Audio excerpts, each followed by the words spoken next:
O rei Jorge, sendo rei dos helenos e não da Grécia, ele e o parlamento, eles sofrem influências fortemente do que vem fora da Grécia, nessa situação. Nessa primeira parte do período de 79 a 96, eu vou me referir muito aqui a acontecimentos que vêm de fora. Na parte 2, nós vamos ver claramente o que acontecia dentro da Grécia com relação a esses acontecimentos que vinham de fora. Perfeito? Mas esse período 79 a 96, hoje nós iríamos mais ou menos até 86, até metade desse período. E principalmente por provocações que vêm dos Balcãs, né? Então, separei os três. Vamos falar um pouco dos esforços que vinham acontecendo, principalmente por conta do parlamento, em termos de expandir o território grego. Repara bem, a menos do que nós vínhamos desde 1832, nada aconteceu em termos de expansão do território grego, a não ser aquela cessão do Epitaneso que, politicamente, para que pudesse aumentar a força de influência geopolítica na Grécia, ocorreu em termos de aumento de população e de área. E aqui vamos ver uma outra situação. Nós estudamos até 78 que aquela guerra russo-turca, o desfecho aconteceu através do Tratado de São Estevão, depois do Congresso da Reunião de Berlim, e que desmembrou na diminuição da presença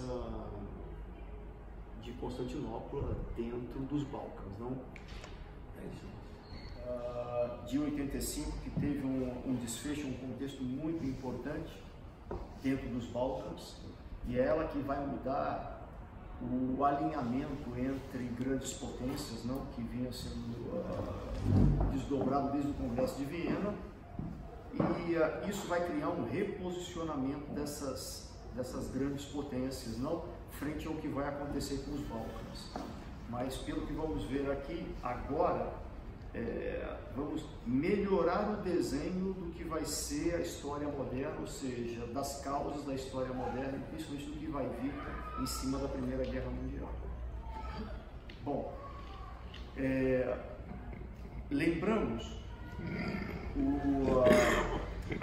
aquele tratado de 1878, ele resultou num acordo para se formar esse limiar fronteiriço dentro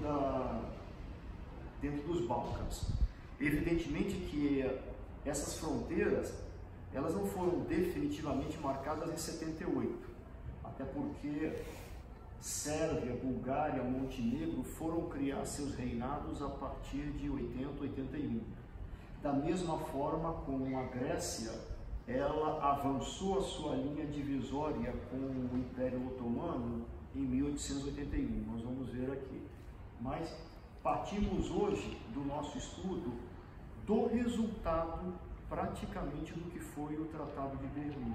O Tratado de Berlim, a interesse das grandes potências, ele visava não criar novos reinados nos Balcãs em que houvesse desequilíbrio de forças. Se vocês analisarem aí, não está incluso a Rumélia, por causa das características, ou seja, o Principado da Rumélia, abaixo da Bulgária, ele teria que estar mapeado aqui, principalmente porque ele estaria sobre tutela do Império Otomano, mas cada reinado independente, Bulgária, Sérvia, Montenegro e Grécia, eles teriam que ter praticamente o mesmo equilíbrio de forças e economia, né? Então, por isso ficou dessa forma.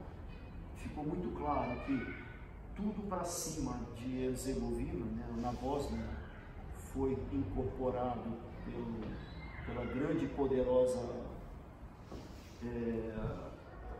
Áustria-Hungria, do Império Austro-Húngaro.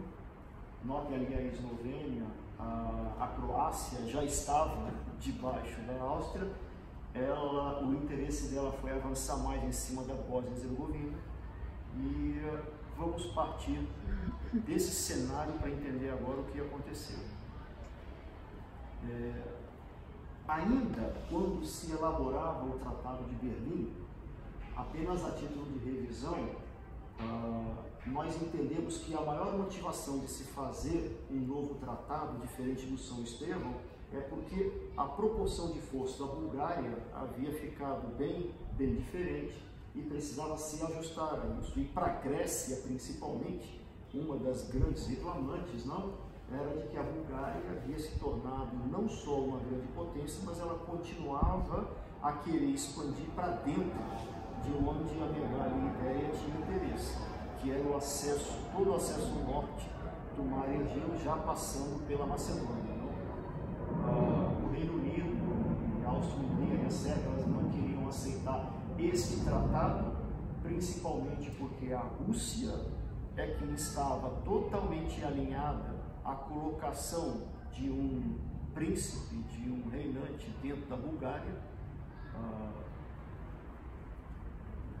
A Grécia, as reclamações da Grécia foram atendidas em detrimento do que existia de necessidade de se incorporar principalmente Creta, o Épiro e também colateralmente o Chipre, que estava pronto buscando uma independência.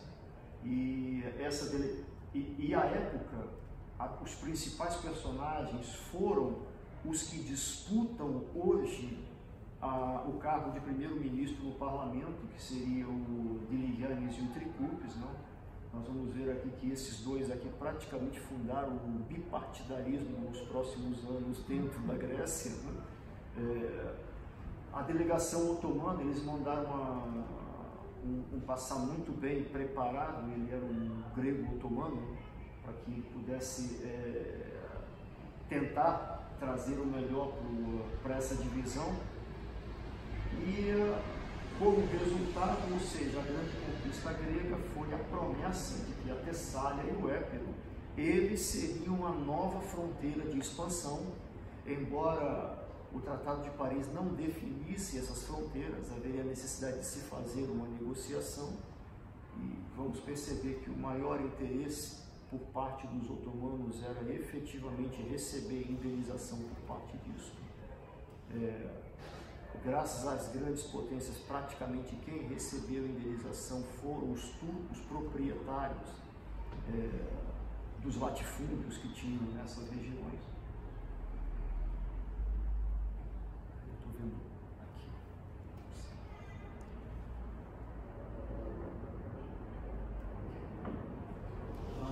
Bom, e com isso, em 1881, ou seja, depois de 3 anos de discussão e se fazendo uma nova conferência especificamente para se tratar das linhas, é claro que essa conferência de Constantinopla não tratou só do caso da Grécia, mas sim dos outros países, mas principalmente foi elaborar o pacto de absorção da Tessália e da região de Acre, embora a Grécia demandasse mais território com relação a isso. E o resultado disso foi aquele trecho em marrom, onde vocês veem, não era uma área para o reinado da Grécia, que era caracterizado por toda essa área pintada em verde, e mais o recebimento do epitanesmo. Isso significou para a Grécia uma região de quase 14 mil quilômetros quadrados a mais e uma população de uns 300 mil habitantes. O ponto principal dessa anexação foram terras férteis. Essa é a região do reinado, essa passa a ser a região do reinado da Grécia em que você tinha maior produtividade agrícola, principalmente porque era uma grande planície. Ali se produzia, até mesmo na época do jugo otomano, se produzia muito tabaco, você tinha muito artigo de interesse e de exportação. E quando isso aconteceu, um fato novo a partir dessa data motivou a migração de famílias que efetivamente tinham negócios, famílias gregas que viviam fora da Grécia, de migrar para o novo reinado para fazer investimentos nessa região. Foi a grande mudança que existiu na anexação, não? Então a nova fronteira passou a ser ali, vocês estão vendo a cidade de Ioânina a noroeste, e para cima, efetivamente, o limiar passou a ser Monte Olimpo, não? Bom,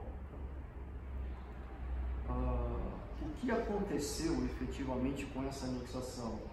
O acordo, lendo o acordo, ele basicamente estabelecia quais seriam as bases do ressarcimento aos turcos das terras nas quais eles deixariam, ou seja, não ficou otomano nessa região. Não? Eles, quem tinha bens, quem tinha propriedade, através da facilidade do acordo com as grandes potências, ele as vendeu para investidores gregos e para quem efetivamente, para o Estado, se ele tivesse interesse de comprar. Então, grande parte das terras foram compradas pelo Estado, que depois a redistribuiu, e esse dinheiro, parte foi para o sultanato e outra parte foi estabelecido um valor através de contratos individuais, não até mesmo assinado pelas grandes potências, para que não se gerasse depois motivação para novos embates. E finalmente, 2 de julho desse ano, tudo isso acabou sendo concluído. Os grandes centros, você tinha Calabaca, Trícala, Larissa e Metsovo, foram as regiões ali mais densamente povoadas, mas a verdade é que era uma grande região agrícola.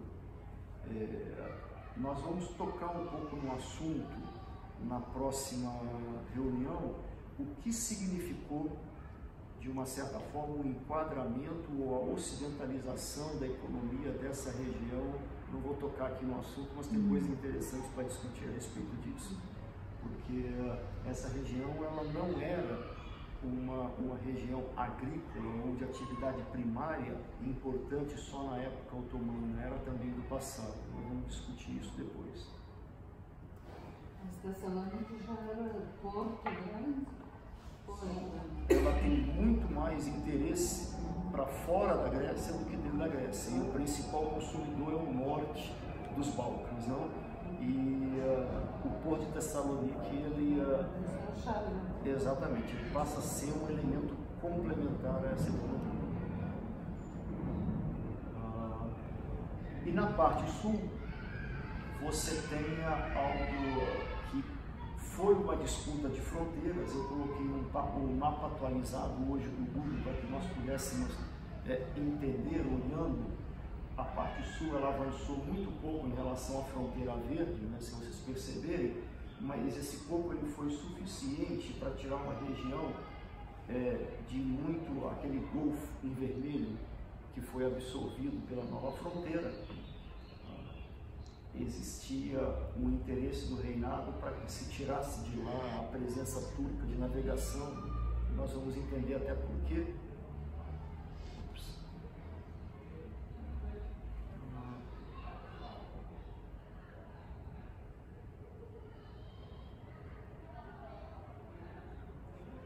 Ela estaria relacionada, não aparece na tela, ela estaria um pouco relacionada com essa parte. A fronteira não acabou através de Arta sendo o rio que fazia, mas sim essa região, onde existia uma fronteira natural.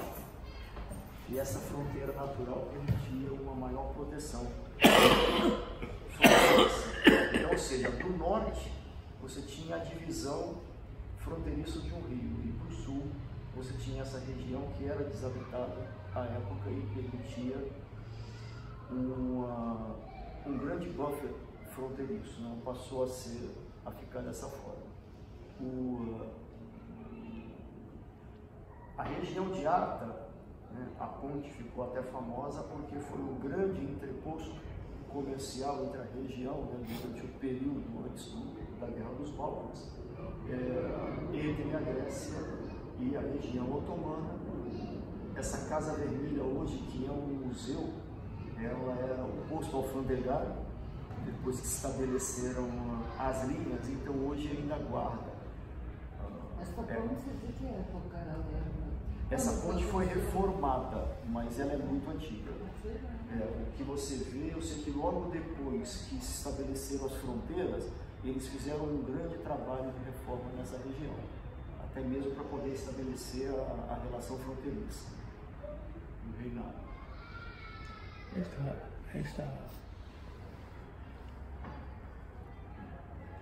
Agora, para o norte, aí vem o tema efetivamente agora do estudo, é que acima, na fronteira do norte, o principal objetivo agora passou a ser o clamor pela Macedônia. Não? Eu queria estudar um pouco eu consegui essa figura e ela responde dezenas de perguntas que poderíamos elaborar em termos do que acontecia nos Balcãs, correto? Se vocês analisarem, o trecho cinza de cor diferente, central, foi, pelo Tratado de Berlim, o que sobrou de zona de administração dos otomanos. Essa zona, ela passou a ser o foco expansionista não só do reinado da Grécia, mas principalmente da Bulgária e da Sérvia. A Romênia tinha também os seus interesses expansionistas e tão agressivos quanto a Bulgária, só que o interesse da Romênia era do rio Danúbio para cima. Então aquela linha de cima que você vê era o interesse de recuperar a região onde a Hungria, praticamente tomada pela Áustria, não administrava, e a Bessarabia. A Sérvia, toda a Bósnia, recuperar a Croácia, a Eslovênia e a parte norte da Sérvia, que eles tinham perdido, assim como a Macedônia. Vocês vão ver que nessa disputa geopolítica, todos os círculos, eles coincidem em cima do que é a Macedônia. Então, ou seja, a Macedônia era objeto de disputa da Bulgária, da Sérvia e da Grécia. Ok? A Grécia ia muito mais além. Se vocês notarem, ela envolvia até a chegada a Constantinopla, envolvendo praticamente toda a zona oeste da Ásia Menor, envolvendo o Chipre. Isto era claramente o que as grandes potências entendiam que tinham que administrar. Não, esse era o ponto no qual se percebia, década após década, uma série de tratados entre as grandes potências que elas vinham fazendo para poder equilibrar as forças ou interesses expansionistas em cima dessa área que sobrava do Império Otomano. Nós vamos voltar a tratar disso.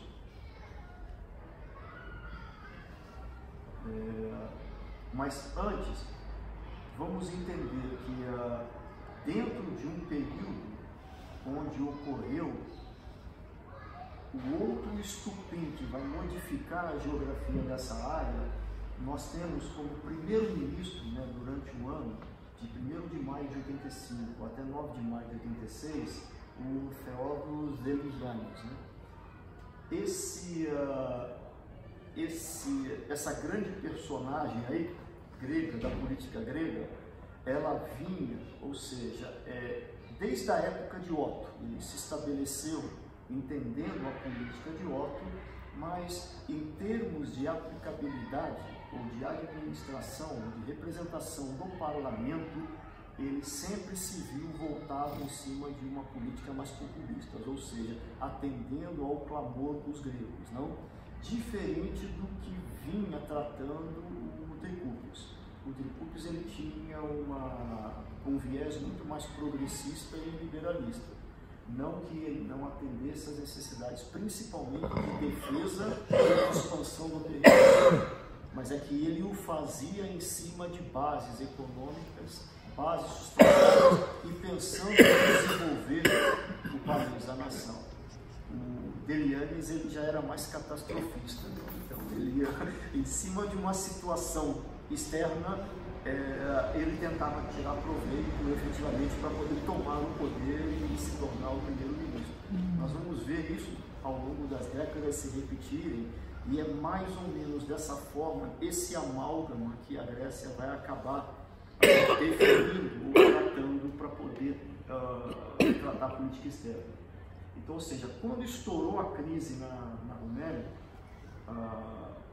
através da incorporação do Principado de Romélia pela Bulgária, o Delianes ele respondeu aí com muito nacionalismo, com muita vontade nacionalismo, e bastou um ano para ele investir o que existia de pouca reserva, ou até mesmo dos compromissos e obrigações do empréstimo, em cima de um foco mais voltado à mobilização para avançar ou ocupar a Macedônia. Bom, de outro lado, o que motivava a Grécia a se preocupar com a Romélia, né? Vamos pensar assim, não chegamos nem na Macedônia, onde ainda éramos pouco, aqui nós vemos, quando falamos da Macedônia, ou seja, seria essa região e mais essa parte aqui de baixo. A Romélia, que fica mais a leste, ela tinha uma característica de formação étnica baseado nesse censo que a própria Romélia acabou fazendo em 1884. Se vocês analisarem, ou seja, 70% da etnia da Romélia era búlgara. Isto efetivamente é que criava os maiores movimentos nacionalistas, não é? Da Bulgária, embora o Principado que existisse ali, ele se preocupasse em manter esta região totalmente no viés da influência política de Constantinopla, não do sultão. Turcos, você tinha ali 20%, e gregos 5,4%. Ele estimava que naquela época essa era a fatia de gregos, embora, segundo o censo, os gregos tivessem uma presença nesta região economicamente muito forte. Principalmente em cima de sua capital, esses gregos se concentravam muito em Plovdiv, que é aquela estrelinha, e perto da região da desembocadura do mar, na região litorânea, onde ficavam os portos, e a desembocadura do Danúbio. Era onde existia a grande concentração e existia atividade econômica também forte por parte deles. Isto fazia com que, antes de se desenvolverem esses movimentos nacionalistas, a administração desta região respeitasse a necessidade, o interesse grego, de se tratar ou atender ao pleito grego com relação a essa minoria na região. Bom,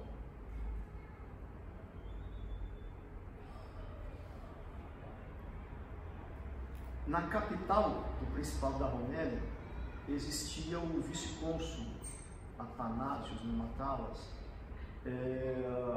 em que ele desenvolveu uma política muito interessante, um pouco parecida até com Creta, onde lá ele exigia a questão de se respeitar uma língua oficial que era o grego, principalmente nessas regiões onde havia grande concentração de gregos, tendo o reconhecimento da posição privilegiada, ou seja, isso já era uma política que vinha na época da presença otomana e se intensificou por conta da preocupação com o que vinha acontecendo na Macedônia dentro da Romélia. O fato é que, com o agravamento do conflito grego-búlgaro, né, e as questões religiosas aí de separar o patriarcado, esse despertar nacional dos búlgaros, não, acabou dando muito menos importância à política grega dentro da região da Romélia. Qual era a religião lá?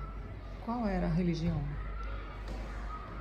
Do Principado, você tinha, como a maioria era búlgara, você percebia que a maioria era ortodoxa, você tinha búlgaros sim. Nós vamos ver até depois lá um pouco no geral nos Balcãs, você tinha um percentual razoável da população que eram búlgaros muçulmanos, mas essa questão religiosa estava associada ao patriarcado ortodoxo, né, que era de maioria ortodoxa búlgara, eslava que existia na região. Para entender isso melhor, era muito, à época, as grandes potências, elas consideravam muito os estudos que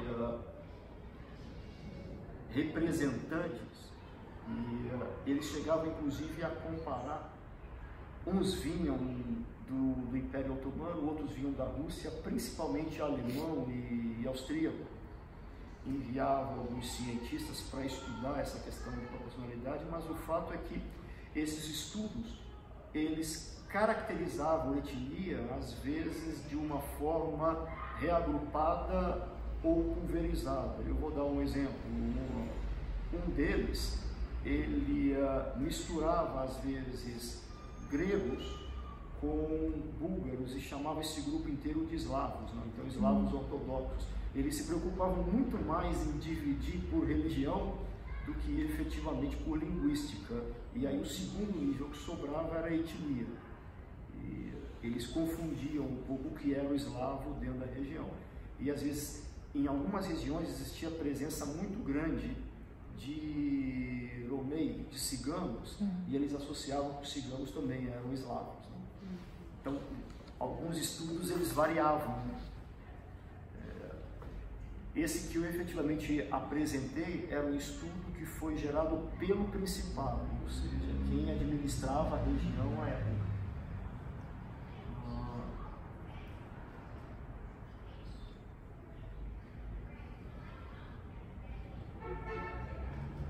Dentro dessa situação, é claro, nós vamos entender. Eu falo aqui da Liga dos Imperadores, não? Eu preferi até quebrar isso depois. As grandes potências, de uma certa forma, elas buscavam, não só em conjunto, tentar evitar esses conflitos, mas também equilibrar hoje o grande perigo do desequilíbrio entre essas grandes potências. Vocês estão lembrados que quando terminou o Tratado de Viena, o principal foco era que as grandes potências agora definidas não se desbalanceassem entre si. O que nós notamos hoje com os Balcãs é que o grupamento agora de grandes potências se polarizavam e essa polarização ela não podia perder o equilíbrio. Então daí passou a ser muito comum o nascimento de pactos entre grandes potências, não é? Para que outra que gerasse um pacto não desequilibrasse essa força. E quando se fala Liga dos Imperadores aqui, nós falamos de Áustria, Rússia e Alemanha. E vamos entender um pouco essa origem, é importante para que possamos perceber por que tem mudança de interesses não vendo essa linha. Bom, eu ponho de novo aqui esse mapa, nós vamos voltar nele, mas só para lembrar em mente que a Macedônia, grande parte dela, ficava dentro de um ambiente onde existia a presença eslava. E o sul, quase que inteiro, ficava numa zona de influência muito grande da etnia grega. Não? A Romênia era uma situação onde 70% se classificava como eslavo, que o eslava deram o nome de búlgaro ao eslavo, não, mas evidentemente esse eslavo tinha outras componentes ali, que você não podia caracterizar só de búlgaro. Esse búlgaro, você podia até considerar que lá dentro você tinha algumas minorias que eram consideradas como búlgaras de etnia russa, né?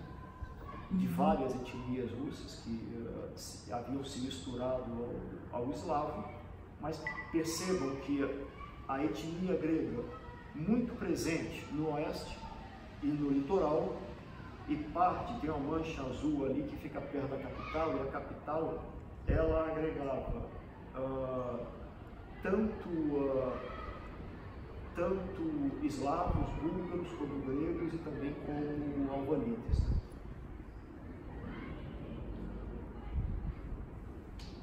E aqui temos um outro censo. Esse censo ele é mais abrangente, ele fala o que é a característica populacional da região sobre o foco expansionista de cada nova força dos Balcãs. Então, daqui nós podemos tirar uma conclusão muito interessante. Então, primeiro, existia de uma certa forma um equilíbrio religioso. Era praticamente 56 a 44, 56 de não muçulmanos e 44 de muçulmanos, né? Só que mesmo nesse muçulmano você tinha 17% da população eram turcos e tártaros, 10% búlgaros, 9% albaneses, 5% sérvios. Então você pode perceber que essa questão se confundia demais na zona que havia sobrado. E evidentemente existia também uma grande confusão ao longo das décadas por conta da instabilidade política das fronteiras dos novos reinados, de troca de populações nessa fronteira, não só por conta de etnia, mas por incômodo ou vantagens que passassem a exercer em cima da própria religião. E do outro lado, essa região sob disputa, as maiores presenças eram de búlgaros, gregos e sérvios, né, que estavam sob foco. Então, olhando para essa região, olhando para esse censo é de 1876. Nós já podemos ter uma ideia do que foi a motivação para a questão da Guerra dos Balcãs, que aconteceram 35 anos depois, né, 36 anos depois.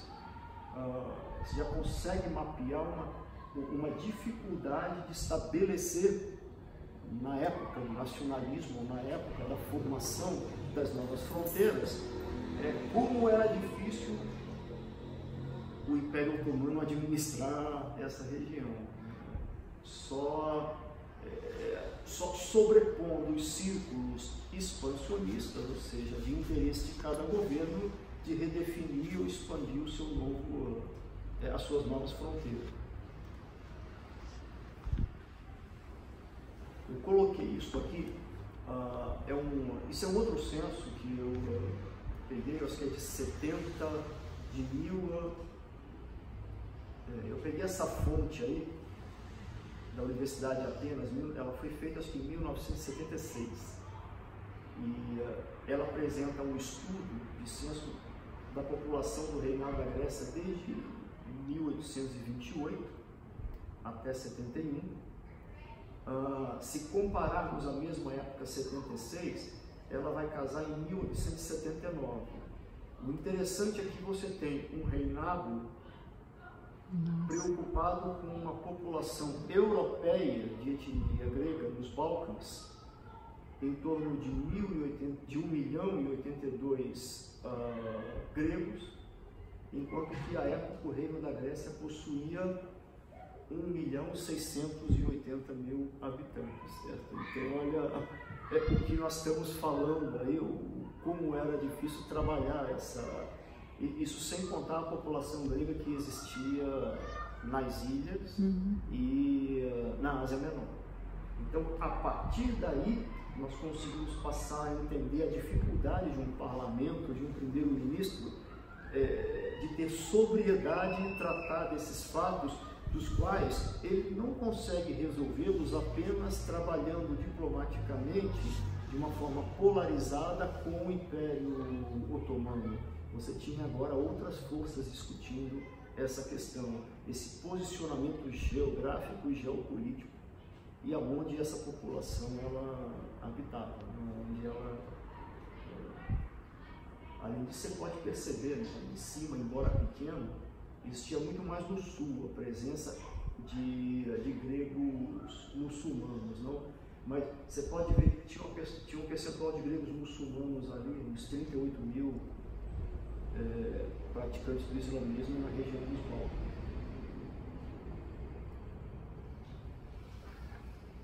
Bom, vamos falar agora de uma outra, de como as grandes potências administravam esse problema. Eu queria entrar na absorção, ou seja, na unificação da Rumélia pelo Principado da Bulgária, que foi o grande fato dessa década. 6 de setembro de 85, a administração otomana da Rumélia não conseguiu segurar por anos o que vinha acontecendo em algumas regiões isoladas desse Principado. Vários nacionalistas búlgaros, depois de muito tumulto e patrocinado às vezes até pelo próprio Principado da Bulgária, eles buscavam unificação com a Bulgária. E em 6 de setembro, os partidários, os principais movimentos revolucionários, eles acabaram criando uma revolta no qual interferiram no governo, capturaram o representante da Rumélia Oriental, que tinha influência na Rússia, e ele era de Constantinopla, embora ele tivesse nascido no local e ele era chamado de búlgaro, então, ou seja, ele tinha o perfil para administrar essa região. Ele foi capturado e eles estabeleceram, esses revolucionários na Rumélia, no começo de setembro, estabeleceram que a Rumélia tinha agora se tornado um Estado autônomo sem a dependência do Império Otomano, e despacharam esse representante, que seria o príncipe da Rumélia, encaminharam ele até a fronteira com o Império Otomano e o largaram lá. Ele depois assumiu algumas funções em Constantinopla, morreu em Constantinopla, ficou por lá, mas o interessante é como, de uma maneira simples, isto aconteceu, perfeito? Até porque a grande maioria, 70% da população que era de origem eslava búlgara, tinha afinidade com esse unicionismo com o Principado, apoiou. Isso sem contar, principalmente, como o Império Otomano ia reagir a uma situação dessa, ou seja, o que eles fizeram. Bom, esse foi o estopim da unificação. Imediatamente após esse governo provisório, ou seja, foi a questão de uma semana, esse governo provisório assumiu a Rumélia e em uma semana elaboraram um telegrama em búlgaro, enviaram para o príncipe da Bulgária dizendo o seguinte: olha, você pode vir com o seu exército aqui e unificar a Rumélia? Foi o que o governo fez, e assim os dois se uniram.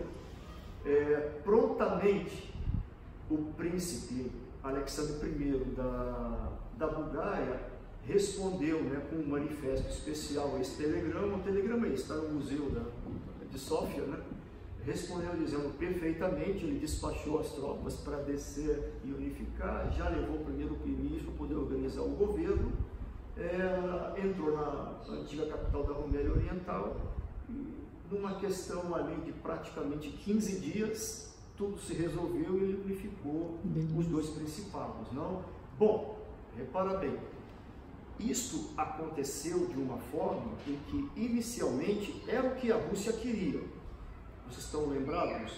Na época do Tratado de São Estevão, essa era a estratégia da Rússia de marcar uma presença lá.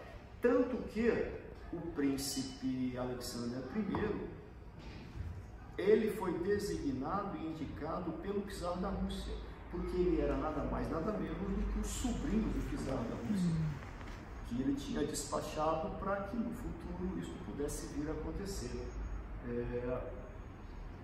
O problema disso tudo foi o desentendimento entre o Alexandre I e o czar da Rússia, que acabou virando um pouco essa história. Eu explicar aqui um pouquinho, tentei resumir.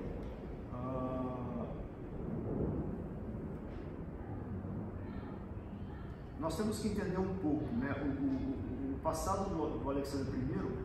No momento que se estabeleceu o Principado da Bulgária, ele foi eleito, sim, pela Assembleia Nacional Parlamentar, de maneira unânime, embora ele tenha sido indicado pelo czar da Rússia para que o parlamento votasse nele. Ele assumiu, ele ao mesmo tempo também, ele atendia uma comissão como tenente do exército da Prússia, né, sendo de lá, e ele acabou se vendo dividido ali com os laços na Casa Imperial, porque o czar, uma vez tendo ele na Bulgária, ele tinha dívidas para com o parlamento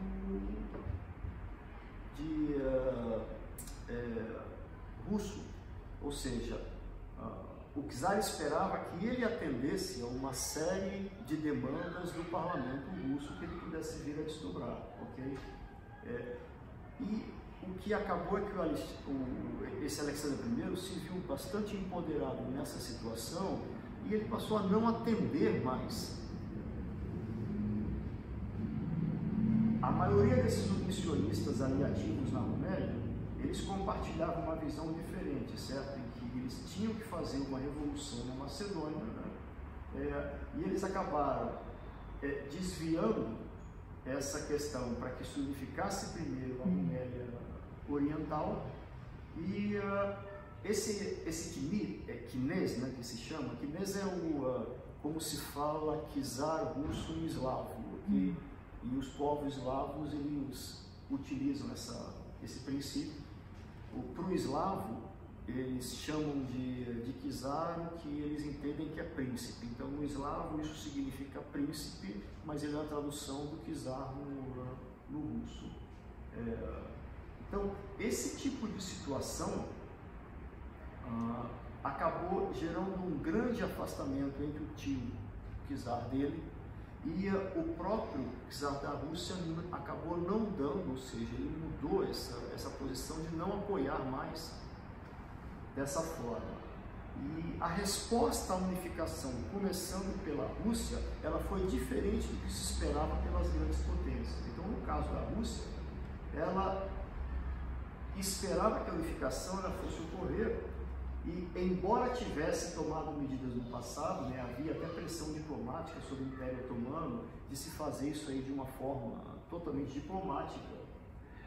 Existia um protocolo especial criado até após a recriação da Liga dos Três Imperadores, né, propondo que a Alemanha e o Império Austro-Húngaro dessem um apoio para que essa união dos búlgaros acontecesse através das linhas e exigências que o Império Russo propusesse, mas o Império Russo nem participou disso, ou seja, a unificação ela aconteceu através da vontade de unicionistas revolucionários da Romélia, né? Então ela aconteceu ao contrário, impedindo qualquer forma de definição das condições que o czar russo desejasse impor.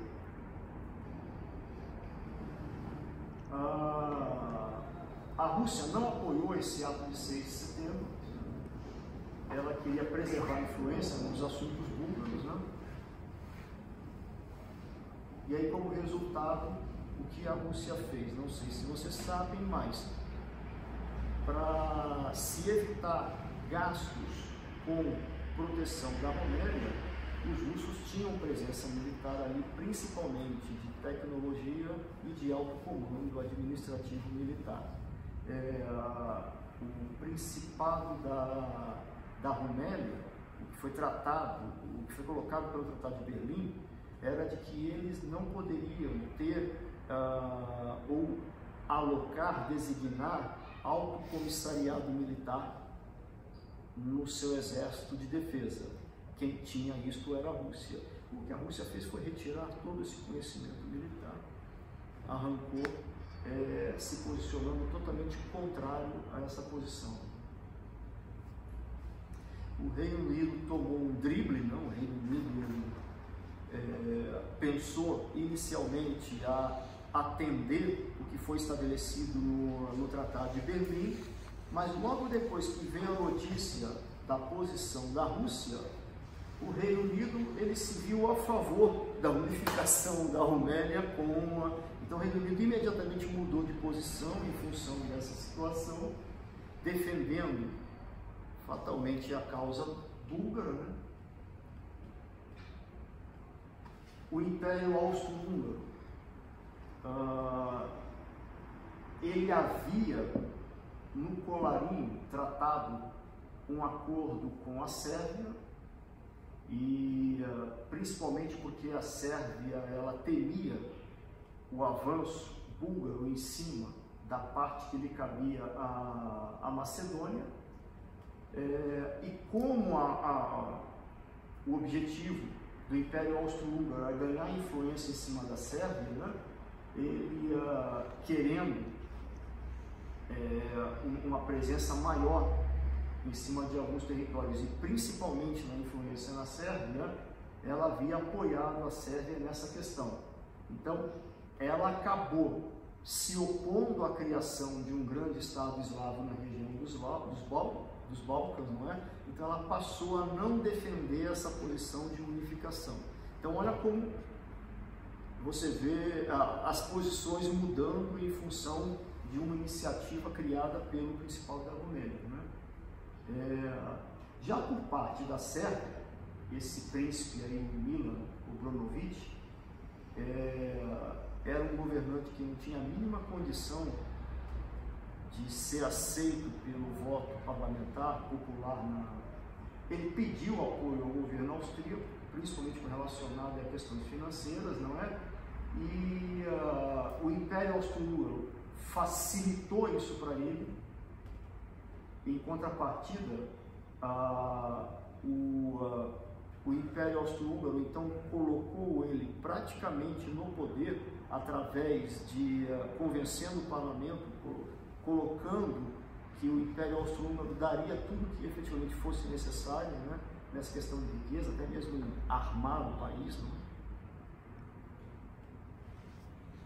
A França e a Alemanha saíram em defesa da proposta russa, né, desde que fosse estabelecido a Conferência Internacional para se redefinir ou se refazer esse Tratado de Berlim na capital otomana. E o Império Otomano, quando isso aconteceu, a primeira atitude dele foi mobilizar o exército, certo? Mas o fato é que todas as outras grandes potências solicitaram que ele não intervisse, que ele não mobilizasse, que não enviasse tropas para a Rumélia Oriental.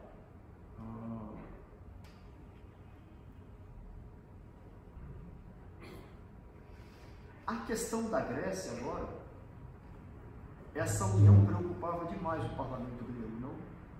Até porque ficava caracterizado que eles teriam o dobro da nação, e isso ia criar um desbalanceamento entre os países que existiam lá, facilitando agora a aproximação nas regiões de densa presença de etnia grega.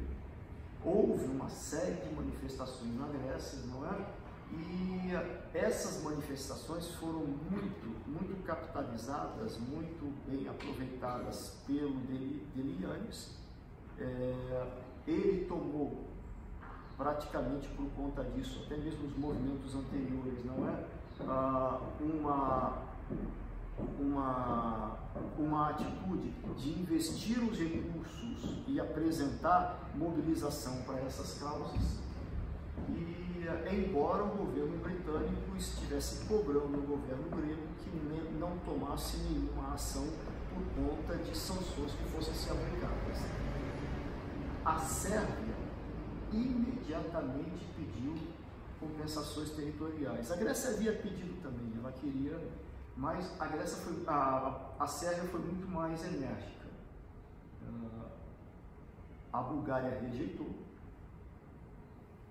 e, baseado em confiança ao acordo que eles tinham tratado com o Império Austro-Húngaro, o rei imediatamente, depois de estabelecida a unificação, ele declarou guerra à Bulgária. Então, ou seja, inicia-se um conflito agora não mais entre otomanos, né, mas sim entre nações independentes dentro da região.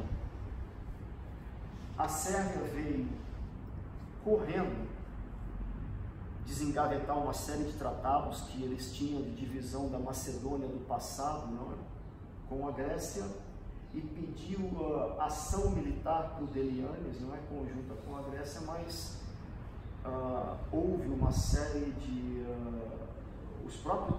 a própria população da Grécia cobrava o Delianes de partir realmente em direção junto com os sérvios, para que eles pudessem imediatamente tomar e inibir essa ameaça que existia com a unificação, mas a Sérvia não conseguiu ter apoio da Grécia por uma série de outras razões. Não? 12 de setembro de 95, Delianes inicia o processo de mobilização e preparação para a guerra, só que este processo ele levou muito tempo para ser desdobrado. Ele ameaçava, mas me parece que o que o parlamento fazia e não empoderava o Delianes muito de seguir com uma declaração de guerra, é que a estratégia do parlamento é que ele pudesse pressionar o Império Otomano a ceder outras regiões sem onerar o país de ir para a guerra. Então, por um lado, o primeiro-ministro ele causava fervor e comoção nacionalista, e o parlamento trabalhava isso de uma forma diplomática a tentar ter ganhos junto pela própria experiência que ele teve com a expansão das fronteiras, não? Junto com o Império Otomano. Mas o fato é que nada acontecia para a Grécia. Eu li que muito se falava ali que esse período foi um período tão político, tão turbulento, que eles chamaram ele de administração mendigada armada ou a guerra da paz, não é? Ou seja, existia muita movimentação na Grécia para uma guerra e nada acontecia, não é? E quando ele fala mendigada é porque você usava muito imposto esse investimento. Okay. Estoura a guerra serbo-húngara. Essa guerra era caracterizada por uma relação, por uma situação bem diferente entre as duas nações. Essa guerra acontece na fronteira praticamente da Macedônia, né, da Sérvia com a Bulgária, e existe uma situação muito diferente entre as duas nações. Vamos pensar assim. Eu coloquei essa foto aqui porque a Bulgária ela era uma comoção só. O povo búlgaro ele não via a hora de expandir as fronteiras, além de já ter unificado a Rumélia.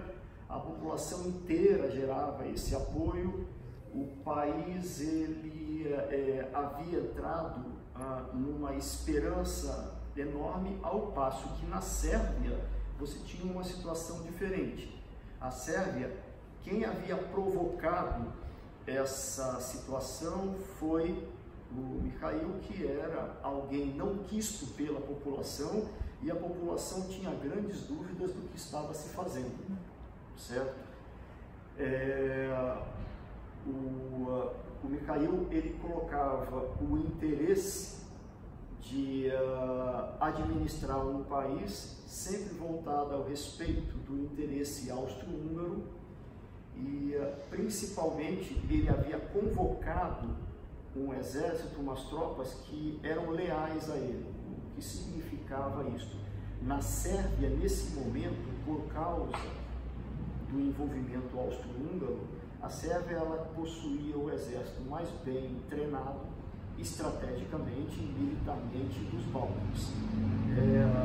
Porém, esse exército ele não era partidário do primeiro-ministro, que havia assumido o poder sendo colocado pelo parlamento através das benesses austro-húngaros.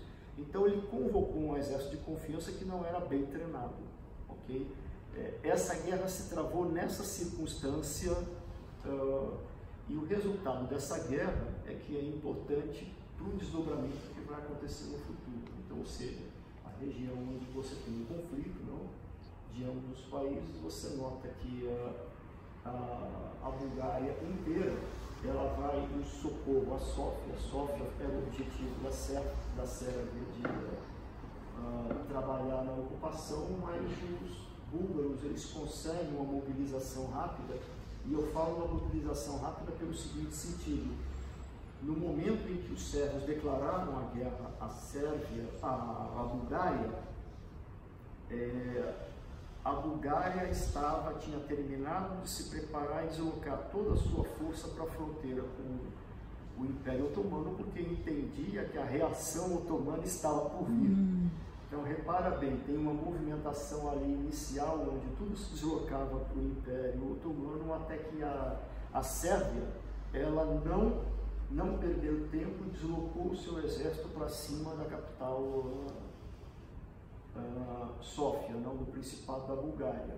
Imediatamente os unicionistas eles se recompõem, abandonam a fronteira com a Turquia e levam suas forças para combater os sérvios. E o grande conflito acontece ali logo depois de Sófia, onde está escrito Slimvica, né? É ali que acontece o confronto final. A Sérvia perde a batalha, certo? E faz imediatamente o Império Austro-Húngaro entrar em ação. Em 21 de novembro, o embaixador vienense em Belgrado, ele visita a sede do Império Húngaro e exige o fim das ações, impondo à nova Bulgária unificada condições até simples, mas dizendo que não existia discussão nas condições. As condições eram não avancem as suas fronteiras, certo? Caso contrário, o Império Austro-Húngaro vai ocupar a Bulgária. E é claro que imediatamente o cessar-fogo é assinado, só que os sérvios eram demais desobedientes para respeitar o cessar-fogo e muitas guerrilhas ainda continuavam, até mesmo com a própria necessidade do primeiro-ministro se manter no poder ali. Em 3 de março de 86, é assinado um tratado em Bucareste para se definir a nova fronteira do sérvio. O fato é que essa guerra foi colateral para a Bulgária. O fato de ter se assinado um armistício, logo depois de ter se definido pela força do Império Austro-Húngaro, a Bulgária ela ganhou a perenidade da unificação, porque isso significava reconhecimento internacional do que havia acontecido, sem precisar da Rússia agora convocar, junto ao Império Otomano, uma discussão de não aceite a unificação, que era como ele pretendia, certo? Esse evento, essa provocação da Sérvia mudou o cenário ou a força política das grandes potências de fazer valer o Tratado de Berlim à época. Então, é claro que o Império Otomano não tomou nenhuma medida nesse momento. Ficou assistindo de camarote o que estava acontecendo, ou seja, ele perdeu a influência, ele perdeu a total administração da Rumélia sem poder reclamar. Essa situação, a força do Império Austro-Húngaro, principalmente pela necessidade de se manter ali a relação do equilíbrio de forças, mostrou para o Império Otomano que ele não tinha mais nada que exigir ou pedir, não, era essa. Se a Sérvia, ela entra e diz que está respeitada as novas fronteiras da Bulgária, o que o Império Otomano vai buscar agora nessa relação com relação ao Tratado de Berlim? Não estava mais valendo. E pelo lado do exército sérvio, a Sérvia percebeu que fez uma grande, digamos assim, bobagem, não ali, né? A Sérvia tinha um grande respeito até pelos próprios gregos, não é? Do que era uma força de equilíbrio ali na região com relação à Macedônia, e ele presta um papel humilhante de não saber administrar o que era a fronteira na época. Bom, as grandes potências passam a reconhecer oficialmente a incorporação da Romélia à Bulgária e exigem por meio de notas, né, no final de 85, ali, janeiro de 86, que a Grécia considerasse o acordo estabelecido e suspendesse aquele populismo todo ali que o país estava causando, aquele tumulto todo que estava causando e pressionando o Império Otomano digamos assim, caso o Império Otomano aceitasse a Romélia, o parlamento exigia que ele também aceitasse uma expansão grega. Então mandaram a Grécia parar com essa pressão.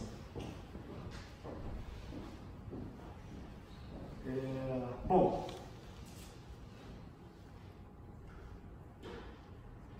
temos aí uma questão interessante, não? Nessa tratativa aí em 86, o Delianis, ele não para com a comoção, ele não para com essa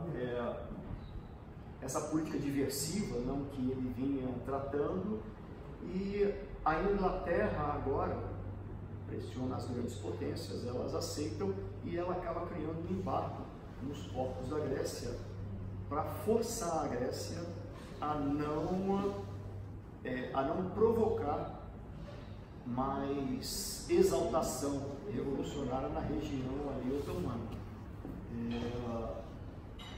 Isto enfraquece o Delianis, ele causa uma situação muito constrangedora, e em 9 de maio de 86, o Trikoupis, ele sobe de novo, ele é reeleito. Então, ou seja, o Delianis, que era o grande tumultuador populista, ele não consegue se segurar nessa confusão durante um ano praticamente é o que ele ficou ali. O Trikoupis entra de novo com a política dele progressista no país.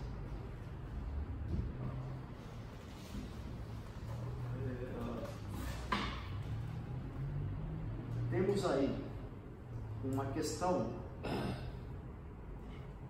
está muito relacionado a como as potências do norte elas estavam se relacionando por equilíbrio de forças, não é?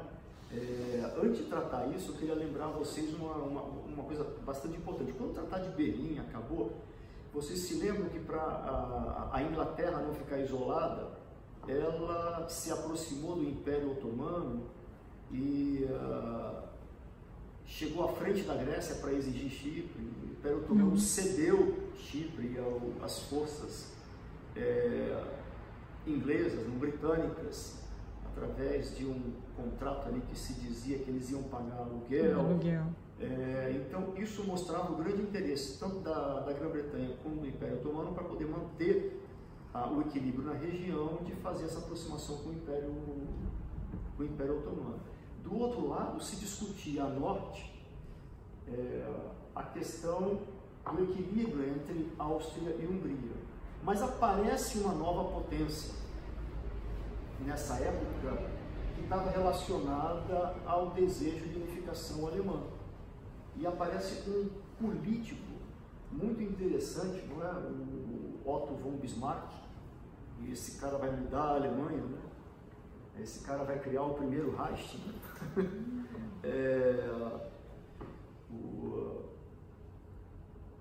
Ele, primeiro, não, acho que é o segundo, não? Acho que é o segundo Reich, Esse grande político alemão, ele tinha uma visão mais defensiva, porque ele se via no meio de três grandes potências. E ele buscava uma política no qual ele pudesse proteger a Alemanha dessas três grandes potências. Embora o seu principal oponente ou inimigo fosse a França, historicamente, ele se preocupava bastante com a Rússia do outro lado. E houve um momento, poucas décadas atrás, em que a França passou a se aproximar muito da Alemanha. E ele sentiu isso um grande perigo para os principados alemães. Quando, em 79, no meio dessa confusão, ele criou uma ideia de uma aliança dual com o Império Austro-Húngaro. O Império Austro-Húngaro, precisando de apoio, aceitou a aliança e a Alemanha teve que seguir efetivamente o que eram as grandes políticas que o Império Austro-Húngaro vinha desenvolvendo com as grandes potências, perfeito? Bom, o que aconteceu foi o seguinte, é que em função da Rússia estar se desligando do Tratado de Berlim, ele diplomaticamente trouxe a União Soviética para afastá-lo da França, trouxe a União Soviética, União Soviética, a Rússia, para dentro dessa política de alianças da dualidade entre a Alemanha e o Império Austro-Húngaro.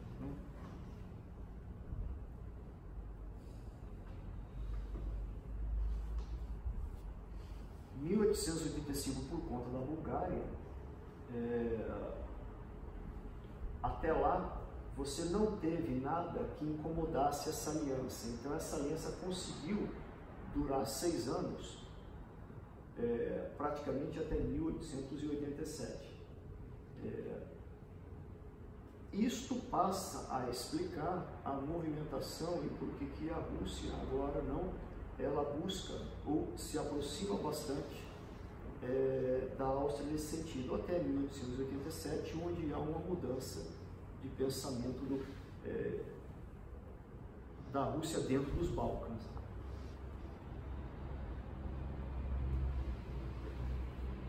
Até que, em 87, ela denuncia o tratado, ela não consegue mais renovar a Liga e ela passa a romper também relações diretas com a Bulgária, aliviando a situação da Grã-Bretanha frente ao que podia ser uma grande posição russa na região.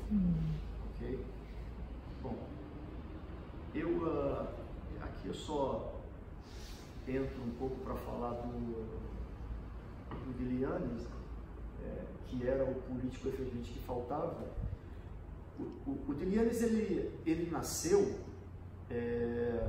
ele se renovou adotando a ideia partidária do Comoduros. Não sei se vocês estão lembrados, a época de Otto foi caracterizado muito pela condição partidária das grandes potências terem a sua representação política externa dentro de cada partido na Grécia. A política do rei Jorge foi democratizar, foi você dar poderes ao primeiro-ministro, e quando a Grécia deu poderes ao primeiro-ministro, tirando o rei das decisões políticas, econômicas, não fazia mais sentido essa posição partidária e novos partidos foram sendo criados. Mas o que aconteceu mesmo é que para que você elegesse um primeiro-ministro que tivesse forças, você não podia ter muita quebra partidária, então acabou se polarizando. Nós contra eles não é o que ficou com uma política de partidos. E o Comoduros, ele tinha criado um grande partido, ele passou a não ficar mais à frente no lugar do partido, depois do falecimento do Comoduros, o Vilianes acabou assumindo. Então, o Vilianes, ele ele se defende em cima do grande partido nacionalista, né, criado pelo Comodurus, em oposição ao partido liberal e progressistas do Tricúbice. Isto vai caracterizar, isso vai explicar agora a segunda parte desse estudo que nós vamos passar a ver e entender o quanto que a movimentação da Grécia, essa política expansionista, ela está relacionada às políticas que os primeiros ministros, através dos seus partidos, vão desdobrar nesse período, ok? Até o que vamos estudar em 96, ok? Vamos fechar a próxima parte com um evento internacional no qual as grandes potências elas convidam a Grécia para sediar os primeiros Jogos Olímpicos em 96, não é? Mesmo com um país ali precisando bastante de dinheiro, né, e tendo esse tumulto expansionista paralelo, mas essa primeira parte eu separei para que nós entendêssemos o que está lá fora e na próxima vamos entender como a Grécia reage internamente a essa situação. Tá? Eu vou terminar